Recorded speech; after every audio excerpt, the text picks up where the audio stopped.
2 months into the worst of the coronavirus pandemic, and airlines are starting to learn a new kind of demand. I was on an airplane yesterday with 99 passengers on board. Passenger traffic is still down over 90%, but the big carriers are figuring out how to keep planes as full as possible, avoiding losses with every takeoff.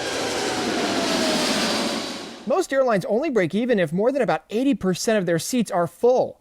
And when passenger counts rise, yes, even in the middle seat, so do questions about safety. A lack of federal mandates leaves behind a patchwork of airline policies with questionable enforceability. I flew yesterday. Dennis Tager is a pilot for American Airlines and a spokesperson for his union. On the airplane, everybody wore it. We had almost 100 folks on one of our flights. American started requiring all passengers to have a face mask to board a flight Monday. But in an email to pilots Tuesday, an American Airlines manager said once on board and off the gate, the face covering policy will become more lenient. The flight attendant's role is informational, not enforcement. In other words, flight attendants can't force passengers to wear masks in flight. It is an orchestra of a safety culture on that aircraft, and it is like its own world.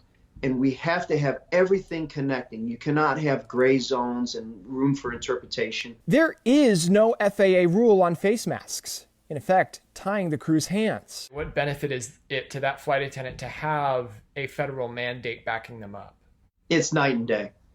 From that mandate, all of the actions we would take if someone is challenged wearing the mask it evaporates. House Democrats' newly introduced HEROES Act would mandate masks for passengers. It would also require airlines to follow CDC and FAA guidance on health monitoring, cleaning, and telling crew if they've worked with someone infected. It seems like it's one step of what could be many. That's correct. Captain Joe DePete is the head of the union that represents more than 60,000 pilots at some of North America's biggest carriers. His union has gathered dozens of reports from crew who say COVID-19 safety measures aren't always up to snuff. One complaint from earlier this month says promised enhanced cleaning didn't happen, and the airline didn't provide promised personal protective gear. Right now, there isn't really any kind of accountability if an airline doesn't do it well. Some airlines are doing all they can, right? And others are doing much less than they can. Polling suggests most adults support wearing face masks in public, and no union leader told Newsy it was aware of an enforcement issue so far. You have to prepare for that so that you have a plan.